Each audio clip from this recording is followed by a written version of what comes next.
Hello everyone, I am संदेश यादव। आज हम लोग 12th कृषि पशुपालन की बारे में अच्छे तरीके से सब चीजें जानेंगे।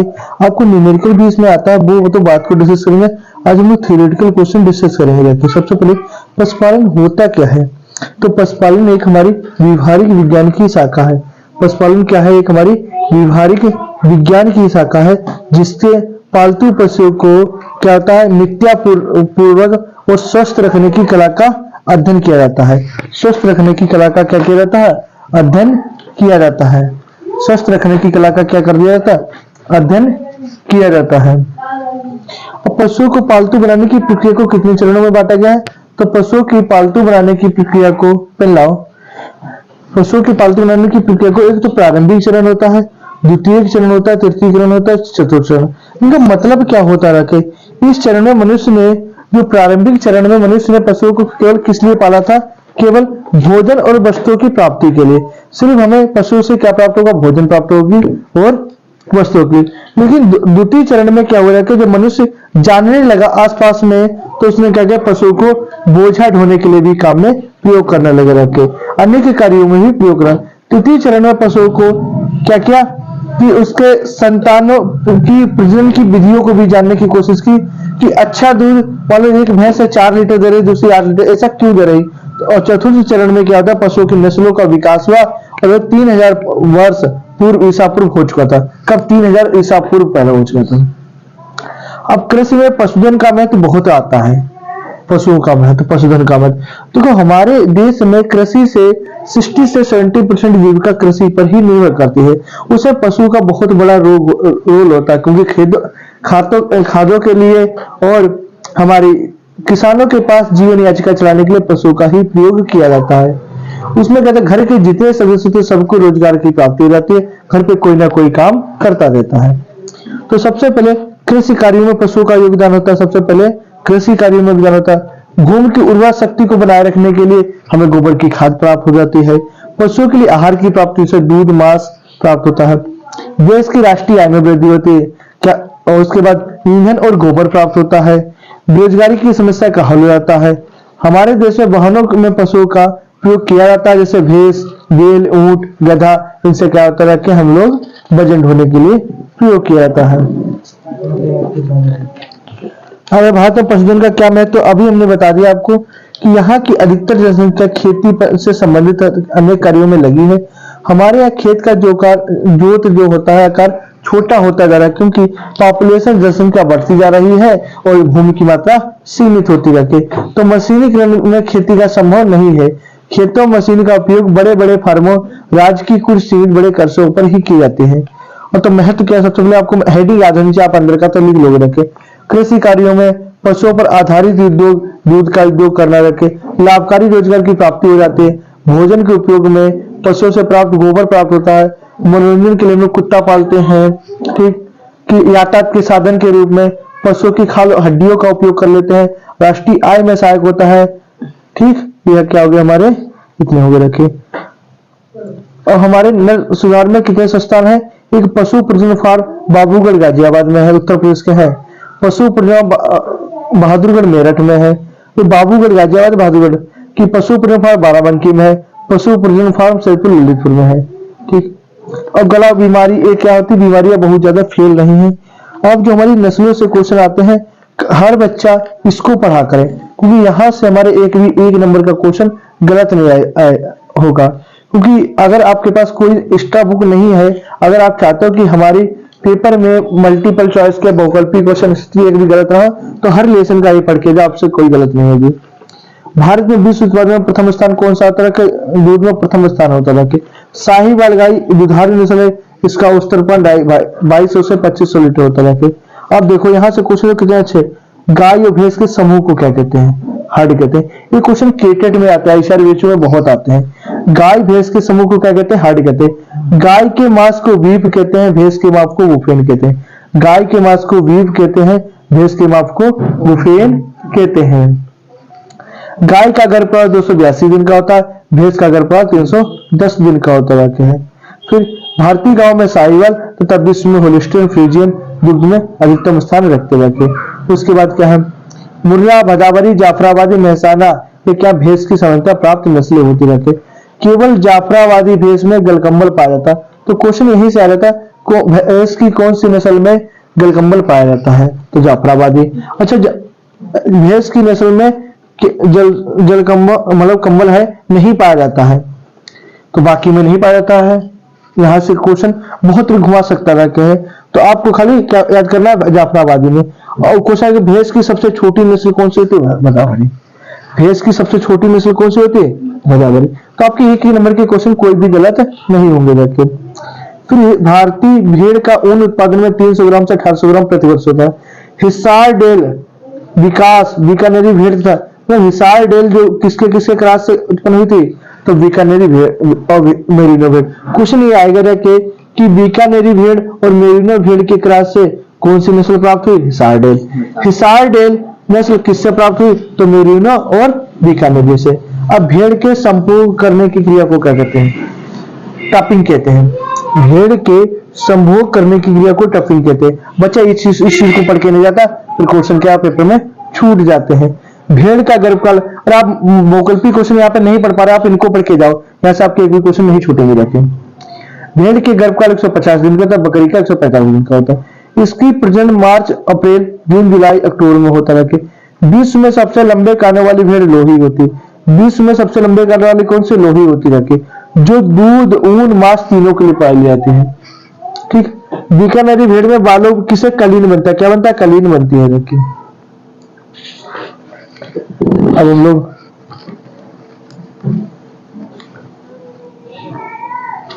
कि बकरी की पूंछ छोटी और सीधी ऊपर से उठी रहती है, क्योंकि भेड़ की पूंछ लटकी रहती। यहां से आपके अंतर भी तैयार हो जाएंगे। देखिए अब हम लोग कह रहे बकरी के शरीर पर रुआ या बाल, भेड़ और शरीर के ऊपर ऊन पाई जाती है। Very good. कश्मीरी नस्ल से क्या प्राप्त होते, पश्मीना। जमुनापारी बीटल दूध के लिए होते, और ब्लैक बंगाल मांस के लिए पाली जाती है। देखो यहाँ से एक क्वेश्चन से 3 क्वेश्चन दे रहे हैं। पूंछ काटना, मेमने के 2-3 दिन की आयु में वयस्कता को उनकी सफाई के उद्देश्य से पूंछ की जड़ से 2 से 3 मिस्टर पर क्या करें, रबड़ के छल्ला डालकर काट दिया जाता है, इससे रक्त प्रवाह रुक जाता है। अब क्वेश्चन पढ़ो, देखो विदेशी गाय का वैज्ञानिक नाम बॉस टारस, और देसी गाय का वैज्ञानिक नाम क्या था, बॉस सेंडिकस होता है। विश्व में सबसे अधिक दूध देने वाली गाय, होलिस्टियन फ्रीजियन। बच्चे के मल्टीपल चॉइस के तो क्वेश्चन सही रहते हैं, लेकिन जो रिक्त स्थान वाले क्वेश्चन गलत हो जाते हैं। मेरिनो एक क्या है, भेड़ है। कौन सी नस्ल, संकर है कि मेहसाना क्या है, संकर का मतलब होता है जो क्रॉस कराकर बनाए जाते हैं। निम्न में से किस जाति से मोहियर प्राप्त होता है, अंगोरा से होता है। कराची किस जाति का मूल स्थान है, सिंधी गाय का है कराची।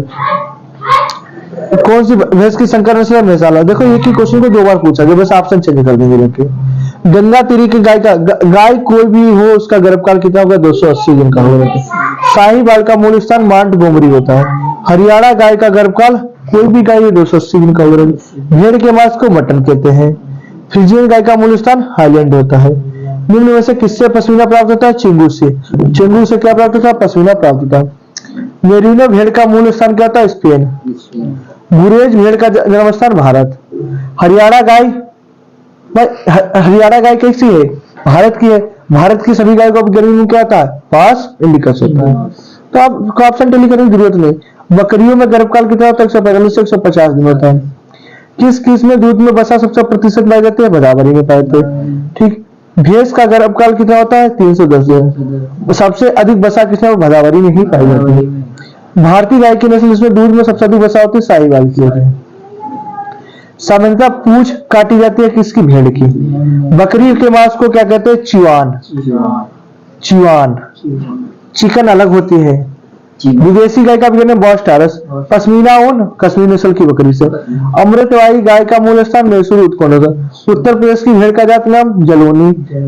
भैंस का नाम बुवालिस। संकर जाति क्या है, हिसारडेल। अब हिसारडेल किससे किससे क्रॉस कराई था, बीकानेर और किससे बताया था, अभी हमने बताया था को कि बीकानेरी और किससे प्राप्त हुई जाके, अभी हमने आपको बताया था कि बीकानेरी से क्रॉस किया गया था और किससे किससे क्रॉस कराया गया था, हाँ बीकानेरी और मेरिनो भेड़ से क्रॉस कराया गया। तो यहाँ से ये क्वेश्चन आते हैं बहुत ज्यादा। ठीक, संकर जात की भेड़ का नाम हिसारडेल। हिसारडेल का मूल स्थान क्या है, हिसार कुल्लू कांगड़ा, ये मतलब वहीं पे जगह। मोहियर किससे प्राप्त, अंगोरा से। भेड़ का वैज्ञानिक नाम ओविसेरिस। मुर्रा सुरती, मुर्रा और सुरती की नस्ल से क्या पता मेहमान आते हैं। मुर्रा और सुरती की नस्ल से कौन आता है? मेहमान, मतलब मेहसाना आता है। तभी तो कहते हो मेहसाना कैसी नस्ल है, तो क्या बताओगे आप? संकर नस्ल है। थार पार गाय एक क्या है? दुकाजी। दुकाजी का मतलब दूध और काम के लिए दोनों के लिए पाली जाती है। बकरी का गर्भकाल 120 145 से 150 दिन। बकरी की फैमिली बहुत इंपॉर्टेंट, बोवाइडी। हिसार डेल का मूल स्थान बीकानेरी मादा, मेरून नर। बीकानेरी क्या था? मादा होती, मादा मतलब क्या? नर। अपने अगर इंसानों में देखा होगा मादा का मतलब स्त्री और नर का मतलब होता है पुरुष। संकर जाति का भैंस का नाम है मेहसाना। सिंधी गाय का विज्ञान में बॉस इंडिकस होता है। सिंधी गाय तो हमारी इंडियन है ना। तो आप देख सकते हो कितने बढ़िया बढ़िया क्वेश्चन आते हैं। तो बस आपको चीजें पता होनी चाहिए, बस सुनते रहिए चीजें कि गाय की किन्हीं 4 विदेशी नस्लों के बात बताइए। तो कहते हैं जर्सी, आयरशायर। जर्सी कौन है? Ayrshire, brown switch, Holstein Friesian होता है। किन्हीं जो संकर गाय क्रन स्विच, क्रन फ्राइज, ये संकर का मतलब होता है जो क्या होते हैं? क्रॉस कराकर बनाई जाती है। ठीक, उसके बाद क्या? बर्बरी बकरी की विशेषता बहुत आता है। तो ये बकरियां चारा कम खाते हैं, इसलिए इन्हें घर पर ही बांधकर आसानी से पाला जाता है। ये घरों की सीमित परिस्थितियों में भी रह सकते हैं, इसलिए इस नस्ल को बकरियों की मांग शहरों में अधिक होती है, क्योंकि शहरी क्षेत्रों में बकरी के नाम से क्या होते हैं? वे कम जगह पर ही रह सकती हैं। फिर ये बहुत आता है जर्सी निकले संकर गाय के माता और पिता का नाम लिखे रखे। तो संकर नस्ल क्या था? पिता का नाम होता है जर्सी नस्ल, माता का नाम लाल सिंधी नस्ल। और प्राप्त कौन सी होती है? जो लाल सिंधी नस्ल की गाय को जर्सी नस्ल के साथ संकलन कराकर जर्सी नस्ल, कौन सी? जर्सी। क्वेश्चन आता है जर्सी गाय के माता और पिता का नाम लिखिए। तो पिता का नाम है जर्सी नस्ल, माता का नाम है लाल सिंधी। मतलब पिता जर्सी नस्ल क्या हमारी नर है और लाल सिंधी नस्ल मादा है। क्वेश्चन था बकरी के दूध में गंध क्यों आती है? बताओ, बकरी के दूध में गंध क्यों आती है? क्योंकि बकरी के दूध में एक विशेष प्रकार की दुर्गंध आती है। दूध देते समय बकरे के पास बंधे होने के कारण आती है। बकरे की गर्दन में त्वचा में ऐसी ग्रंथियां पाए जाते, तो केप्रिक एसिड नामक, कौन सा? केप्रिक एसिड नामक दुर्गंध युक्त अम्ल निकलता है। कौन सा लगता है? दुर्गंध युक्त अम्ल, क्योंकि इसमें केप्रिक एसिड नामक एक अम्ल पाया जाता है। अगर आ जाए क्वेश्चन कि बकरी के दूध में गंध क्यों आती है, तो क्या बताओगे कि बकरे की गर्दन की त्वचा पर क्या होता है? केप्रिक एसिड नामक अम्ल पाया जाता है, उसी के कारण क्या होती है? दूध में महक आती है। अब भेड़ और बकरी में अंतर अगर आपसे कोई पूछे तो सब दुनिया बता देगा।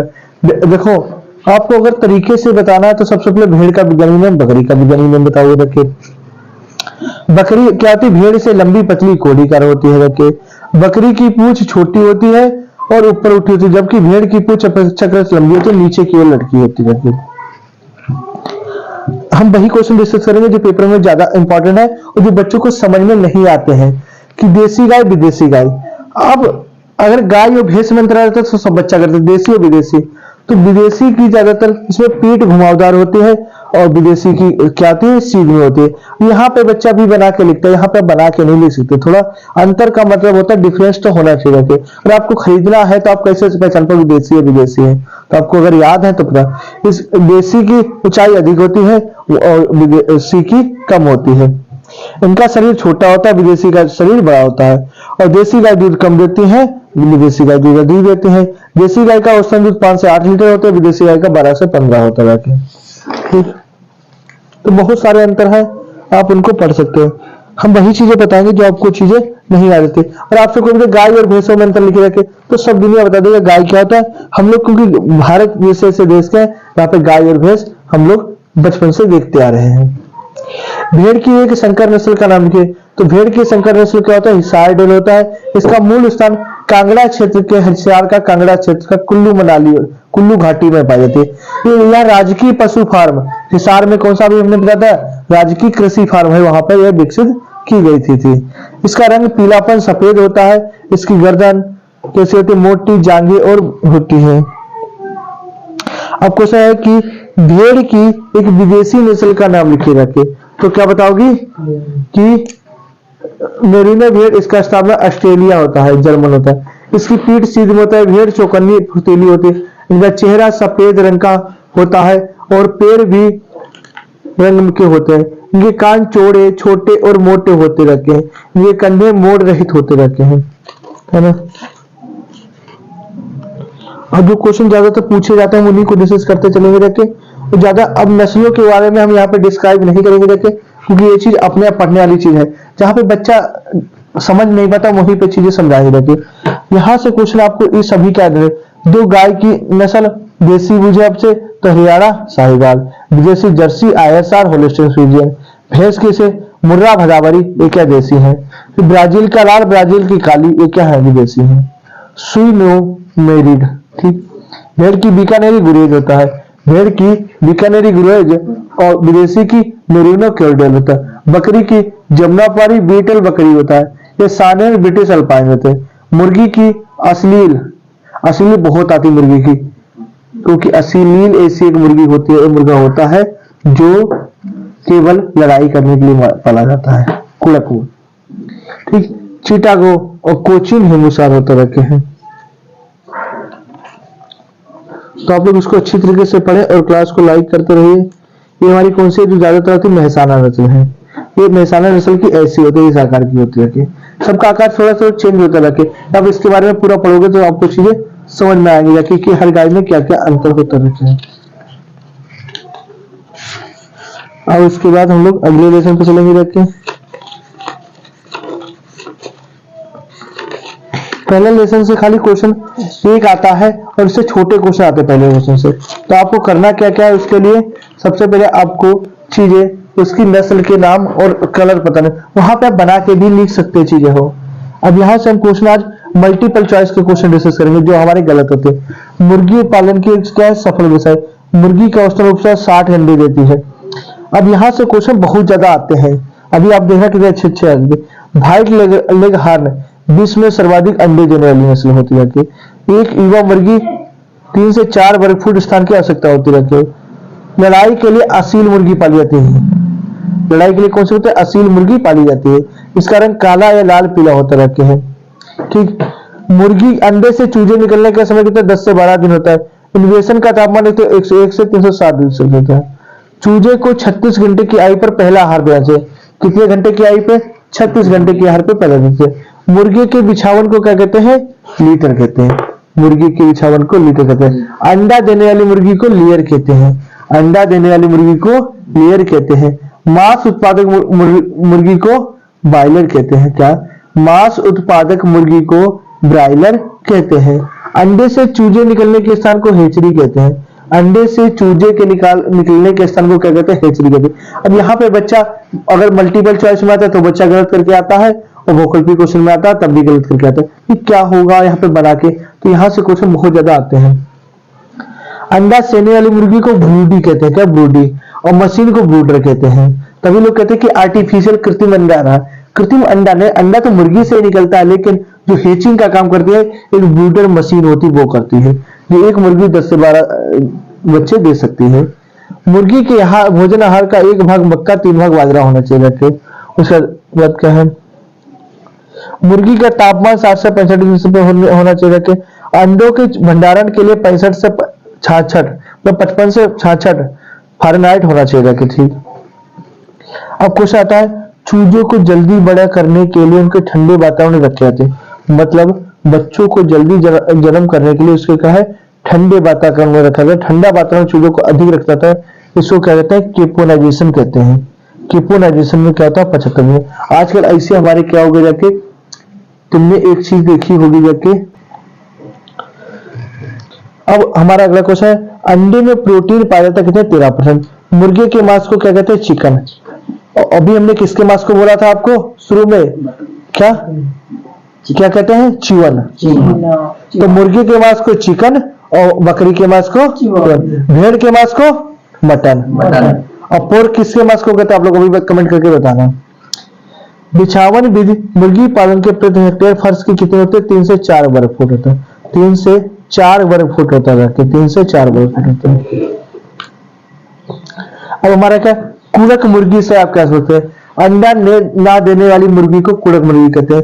उसका पालन सिर्फ किसके लिए कहते रखे, मुर्गी अंडा सेने और चूजों का पालन। तो ऐसी मुर्गी होती है जो क्या करेंगे, सिर्फ चूजों को पालेंगी, उनका लालन पालन करेंगे। आजकल तुमने देखा होगा कि क्या होता है कि जो गवर्नमेंट मतलब जो जिसके घर पे कोई है नहीं काम करने वाला, तो वो लोग क्या करते थे कि मियाँ बीवी अपने बच्चे को जो स्कूल है छोटे से चिल्ड्रंस स्कूल सुबह छोड़ देने रखे, क्योंकि दोनों लोग जॉब करने जाते हैं, घर पे कौन देखेगा रखे, तो स्कूल में छोड़ देते रखे। तो वहां पे क्या आया लोग क्या करते बच्चों की खातिरदारी करते। ऐसे यहाँ पे मुर्गे पे चूजों की चोंच काटने से आप क्या समझते हैं? तो कि पक्षी अपने आप में अंडे ना तोड़ पाए, आपस में एक दूसरे से को ना नोचे, तो एक सप्ताह की उम्र में चोंच काट दिया था, इसे कहते हैं डिबेकिंग किया जाता है। क्वेश्चन डिबेकिंग कहता है, चोंच काटना नहीं आएगा और चोंच काटना ही पेपर में लिख के दे दे तो वो क्या करेगा, बच्चा सब समझेगा कि चोंच को काटा, डिबेकिंग लिख के आएगा। उसके बाद हमारा क्या है, व्हाइट लेघार्न, यह मुर्गी की जात की संसार की सबसे अधिक अंडा देने वाली जात मानी जाती है, परंतु यह मांस के लिए अच्छी नहीं होती है।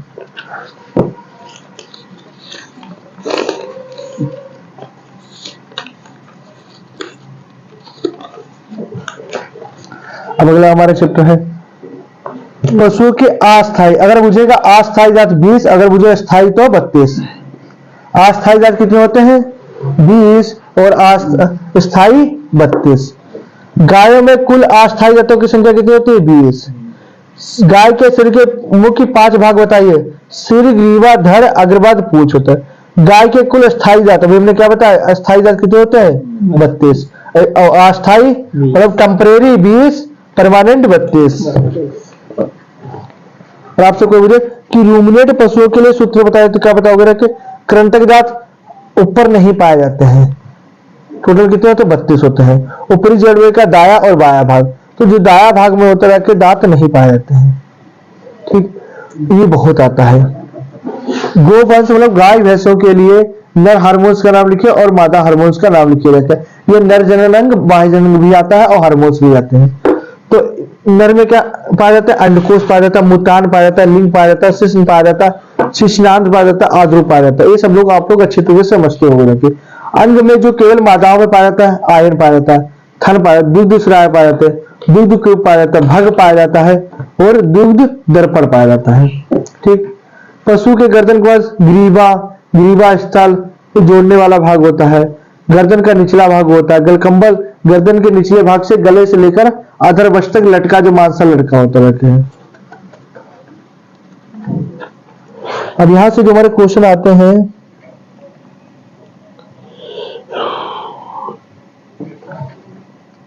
इस चैप्टर से कम क्वेश्चन आते हैं। अब हम लोग क्या करेंगे जाके पशु की बनावट के आधार पर क्रियात्मक लिखे रखे। तो सबसे पहले पशु को देखेंगे क्या, सिर और गर्दन। पशु का स्वास्थ्य, दुग्ध उत्पादन क्षमता होनी चाहिए, जाति लक्षणों की जानकारी होनी चाहिए। कितने होते? जाति लक्षणों की जानकारी होनी चाहिए थी। उसके बाद हमारा क्या है, चमकीली आंखें होनी चाहिए। स्वस्थ पशु को हम कैसे उसके देखने में चमकीली आंखें, चौकन्ने कान होने चाहिए, चुस्त शरीर कैसा होना चाहिए? चुस्त शरीर होना चाहिए, चौड़ा थूथन होना चाहिए। थूथन का मतलब मुंह, मुंह कैसा चौड़ा होना चाहिए रखे, सुदृढ़ जबड़े होने चाहिए, चौड़े गाल होने चाहिए, बड़े बड़े खुले नथने होने चाहिए रखे, हल्के छोटे खटमल गुट्ठल सींग होने चाहिए। उनके सींग कैसे होने चाहिए? गुट्ठल होने चाहिए। सीधी और मजबूत कमर होनी चाहिए रखे, दूर दूर अलग अलग स्थित परिस्थितियां होनी चाहिए रखे, चौड़ी और गहरी छाती पर गर्दन पर दूर दूर कंधे होने चाहिए रखे थे। तो आपको अगर हेडिंग ही याद है 15-16 तो आप पूरे क्वेश्चन लिख दोगे रखे, इसलिए आपको हेडिंग याद होनी चाहिए। पतली मुलायम त्वचा होनी चाहिए रखे, गांठे रेत मुलायम आयन होनी चाहिए रखे, चिकना मुलायम शक्ति और चूड़ होना चाहिए रखे, चुचुस्त होना चाहिए, पीछे का हिस्सा मतलब समतल पट्टे होने चाहिए, बड़ा आयन जो आगे में की और पीछे को का अगल बगल खुला खूब फैला हुआ होना चाहिए रखे, और कोड़ाकार होनी चाहिए। कैसा होना चाहिए? कोड़ाकार होना चाहिए। अब क्वेश्चन का एक स्वच्छ गाय का चित्रांकन लिखा है कि बीजन खिरी का होता है, दुग्ध को दुग्ध तो नीचे का हिस्सा हुआ रखे, चांद दुग्ध दूसरा यहाँ पे सिरा पाई जाएंगे रखे, स्कंद प्रदेश। तो आप क्या करोगे, एक डायग्राम को अपने पास बना के रख लोगे रखे, फिर उसमें सभी पार्टों को दर्शाओगे रखे, आपका एक क्वेश्चन गलत नहीं होगा रखे। ये आता ही आता है, बहुत ज्यादा इंपॉर्टेंट है। तो आप एक डायग्राम को बना के घर पे और दर्शा लोगे रखे कि कहाँ पे क्या है, और एक दो बार दर्शा लोगे रखे तो आप भूलोगे नहीं। अब स्कंद प्रदेश किसे कहते हैं आप नहीं भूल पाओगे रखे, तो आप जब पढ़ के जाओगे तो आपको सब चीजें समझ आएगी। बेसिक नाम हिसाब से कोख, कोख सभी को पता क्या होता है, पेट का हिस्सा रखे। आपसे भूलेगा थूथन मुंह का हिस्सा होता रखे, लेकिन स्कंद प्रदेश या अपने चाँद ये नहीं पता होती रखे। तो अगर आपको करोगे रखे, अब पशु की आयु ज्ञात करने के लिए, तो पशु की आयु ज्ञात करने के लिए हम लोग क्या करेंगे, सबसे पहले अभिलेख द्वारा। अभिलेख का मतलब होता है कि हम उसको रजिस्टर्ड कर लेंगे जाके कि पशु कब भी आया है, उस दिन की तारीख नोट करके हम फिर देखेंगे जाके कि पशु बेचेंगे बता दें कितनी आयु हो गई देखे। लेकिन कोई भी ग्राहक किसान बताता नहीं कि पशु हमारे कितने दिन का हो गया जाके देखे, क्योंकि उसकी फिर कॉस्ट कम हो जाएगी देखे। दूसरा हम क्या कर सकते हैं कि उसकी आकृति को देखकर हम भी पशु का शरीर रचना, ढील ढोल आकार देखकर भी हम बता सकते हैं। लेकिन जो उसकी खिलाई पिलाई नहीं अच्छी होती तो उसका कमजोर। मनुष्य में क्या होता है, जो इंसान खाते हैं उनकी एज लगती नहीं है, वरना तुमने गांव में देखोगे अभी भी ऐसे लोग हैं जो बूढ़े बाड़े उनकी एज ही नहीं लगती कितने साल की हो गए हैं। और कोई की आजकल के नए लड़के क्या होते जाके हैं, वो कमजोर हो जाते जाके। तो फिर पशुओं के खुर देखकर, और पशुओं के खुर देखकर भी हम आयु को नहीं गिन सकते। क्यों नहीं गिन सकते हैं? जो पशु रोड पे चलते हैं उनके खुर घिस जाते हैं, और जो पशु गांव में चल रहते हैं ये खुर नहीं घिसते। तो इस तरीके से भी हम नहीं करते। फिर सींग के छल्ले देखकर, हाँ पशु के सींग के छल्ले देखकर हम गिन सकते हैं, लेकिन क्यों नहीं देख सकते? जो किसान होता है वो क्या करता है, उसे सींग को घिस देता है, इससे उसके छल्ले नहीं देख सकते हैं। तो उसकी आयु कैसे, गाय का आयु कहता है कि 2 सही 1/2 और छल्लों की संख्या जितने छल्ले होंगे रखे उसको कर लेंगे। भैंस में, गाय में 2.5 साल बाद देखते हैं और भैंस में 3.5 बाद, और छल्लों की संख्या गिन लेते रहते हैं। लेकिन छल्ले अगर घिस देंगे रखे तो हम नहीं जाए। फिर दांत देखकर, सबसे विधि के अच्छे दांत देखकर ही हम पशु के क्या करेंगे रखे, आयु को ज्ञात कर सकते हैं। तो समझिए कितनी विधियां हो गई रखे पशु की आयु ज्ञात करने की। अब हमारा उसके बाद क्या है, भेड़ खरीदते समय उसकी आयु क्या होनी चाहिए, तो उसके 4 वर्ष का होना चाहिए। कितने वर्ष का? 4 वर्ष का होना चाहिए। अब उसके बाद एक अच्छी गाय के कुक्कुट रहित गुणों के लिखे रखे, तो अच्छी गाय का शरीर का आकार अपेक्षाकृत बड़ा होना चाहिए। गाय का भार अधिक होता है, कुक्कुट नहीं पाया जाता है क्योंकि पीठ का एकदम सीधी होनी चाहिए। एक गुण है, शरीर का पिछला भाग अपेक्षाकृत अधिक भारी होता है। इस नस्ल की गायों की ऊंचाई कुछ कम होती है, गलकंबल सुरक्षित नहीं होता है। इन गायों का रंग सफेद एक साथ ब्राउन या काला होता है। इन नस्लों का पेट बड़ा होता है, जिसमें इन्हें चारा तथा खाने में पानी में क्षमता अधिक होती रहती है। इस नस्ल गायों की बीमारी प्रतिरोधक क्षमता तो बीमारियां कम लगती हैं। अच्छा, आप डेयरी फार्म खरीदोगे रखे समय किन किन बातों का ध्यान रखोगे रखे? तो हमारे देश में एक महत्वपूर्ण पशु है, इसका पालन हमारे देश में दूध और कृषि कार्यों के लिए किया जाता है। गाय का हम लोग प्रयोग क्यों करते हैं? दूध के लिए और कृषि कार्यों के लिए भी प्रयोग करते हैं।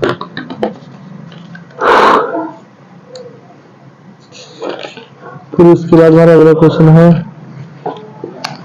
पशुओं की देखरेख और प्रबंध की सामान्य सिद्धांत लिखे जाते हैं। तो बच्चियों को बंधियाकरण करके, गाय की जेर का मतलब खीस वो जेर डालना, ब्याने के दूसरे 2 से 4 घंटे बाद डाल देती है, और ना डाले तो उसको क्या करेंगे रखे, डॉक्टर को बुलाएंगे रखे, और प्लस जेर को कभी भी जानवर खा ना पाए क्योंकि वो हाथों में चिपक जाएगा। सींग रोधन के लिए कौन से रसायन का प्रयोग होता है? Potassium hydroxide. भैंस में ऋतु चक्र कितने दिन का होता है? 21 दिन का।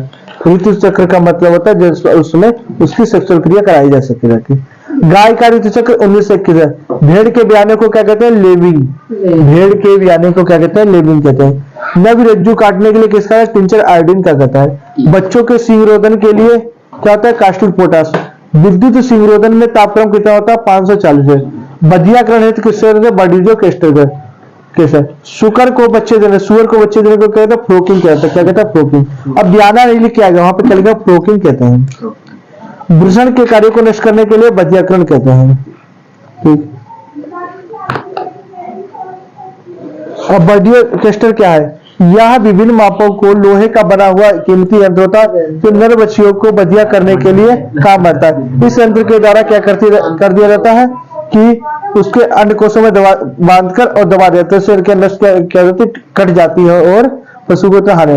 अब टीजर बूल का मतलब होता है, टीजर बूल का मतलब होता है ऐसा पशु जिसकी नसबंदी कर दिया जाए। यहाँ पे नसबंदी समझ ही रखे क्यों? तो नसबंदी किए नर को टीजर बूल कहते हैं।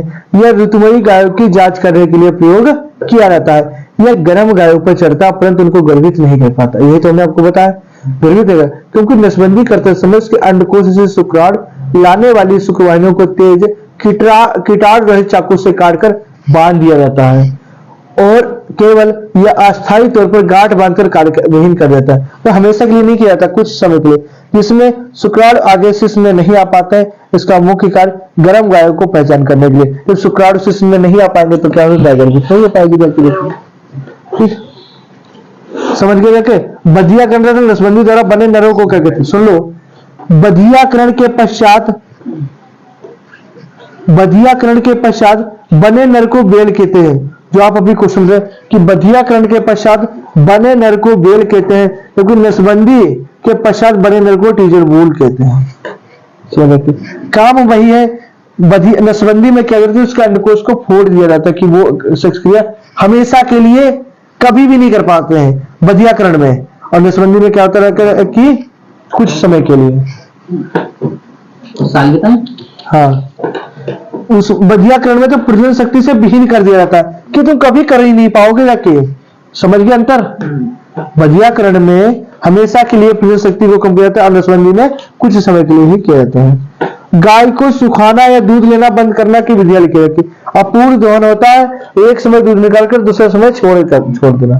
भाई तुम क्या करो, आज दो लो दूध, कल ना दो, फिर परसों दो लो रखे, तो धीरे धीरे क्या जाएगा, वो दूध देना बंद कर देगी। देखो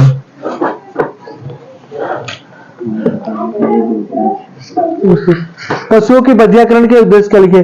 पशु प्रजनन शक्ति तथा अन्य लाभदायक कार्य के उपयोग करता है। खराब नस्ल के सांडों को युवावस्था में बधिया किया जाता है और प्रजनन के कारण होने वाले रोगों से छुटकारा मिल जाता है।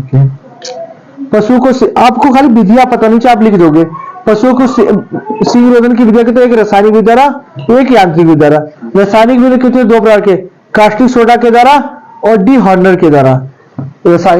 और यांत्रिक में डी हॉर्नर उखाड़कर सींग रोधन द्वारा या डी हॉर्नर सींग काटकर, ये उखाड़ेंगे एक बार काटेंगे, फिर विद्युत सींग रोधन के द्वारा और रबर के छल्लों के द्वारा प्रजनन द्वारा। बस आपको हेडिंग याद होनी चाहिए, आप इसको कर सकते हो। ओके, अगर आप लोगों को क्लास अच्छी लगी है तो क्लास को